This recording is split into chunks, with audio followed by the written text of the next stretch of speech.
Continuing on, showing off RingPlan application features and whatnot, I want to get into the settings a little bit. So that's available through More and then Settings. First screen is going to be SIP accounts. This is automatically set up when you log into your system. And normally you don't need to change anything here, but if you do need to change some advanced settings, there is a few advanced settings. Normally I would only do this if somebody from support team asks you to do this, but normally you don't have to change this. Audio, this tab could be used. What you're going to do here is you're going to want to go through and set up your playback device, set up your loud playback device, your gain, your capture device, your capture gain. Capture level can be seen here, your ringer device, and you can also change your ringtone. If you click here and just upload a new file, your ringtone will be changed. And then also enabling echo cancellation can be done here. So if you do plan on using your phone on a speakerphone, for example, where the mic can hear what other people are saying, then what you'd want to do is it's never a bad idea to try this. Just go in here, enable it, and then hit calibration. And what this will do is it'll send out a couple test tones, and then after the program analyzes if it could hear those tones back or not, it will set up the echo cancellation. And because I'm wearing headphones right now, it's probably not going to find any, but let's just try it. I'm hearing a couple different test tones and no echo detected. Now if I would have had this on speaker, it would have detected an echo and it would have set up that echo cancellation module. This stuff down here, audio codecs, this is all kind of advanced. I wouldn't really use this or change any of these settings unless somebody from support asks you to do that. Video codecs, normally don't have to change any of this stuff. This is all advanced.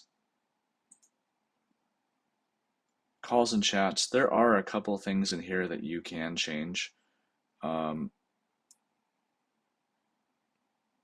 Call originate mode is an interesting one. What this will do is anytime that you try to make an outbound call, instead of actually just calling out, it will initiate the system to call you back. So this is useful if, let's say that you want to dial off of your computer, but you actually want to use a physical phone to do the call.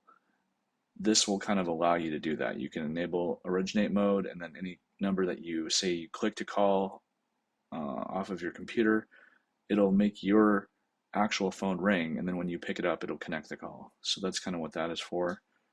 Auto answer, this would be if you wanted your calls just to get answered immediately on the first ring. There are some reasons to do this, but most of the time you're not going to want to do this.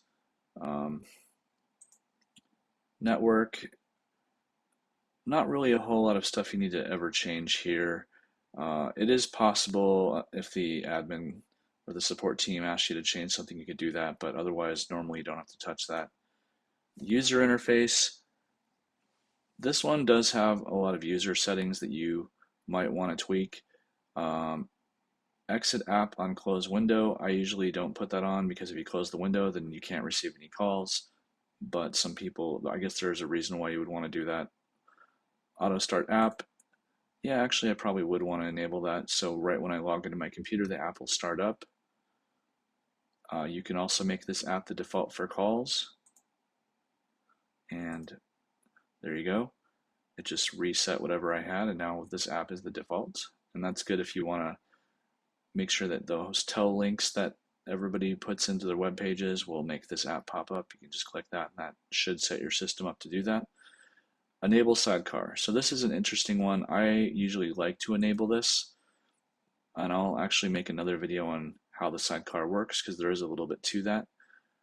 Always on top, this will make the app and the sidecar always be above everybody else, so that way if you do want to put it on the screen in a fixed position you can, and it will always be over everything else. And then save position, same thing. If you save the position, if you move your app to a certain spot and then you close the app and relaunch it, it'll always come back in that exact same spot. And that's kind of useful if you have multiple monitors and things like that. Button count, I always just set this to a really high number. Why not? And I always set mine to grid. And then lastly, if you scroll down a little bit more, there's this enable OCR option. I really like this feature. I have the default Control Shift S, and when you do that, I'll make another video on how this works, but basically it allows you to find any number and you can just OCR it and it will pop it right into your dialer and try to dial it for you. So that was just, and it doesn't have to be an actual number you could highlight. It could just be in a picture, in a fax, anything. It actually does an optical character recognition and then pops it into the app for you. So that's really handy. I use that all the time. And that's not enabled by default, but you should go ahead and do that. And then in the advanced features, nothing really that you would want to be changing here.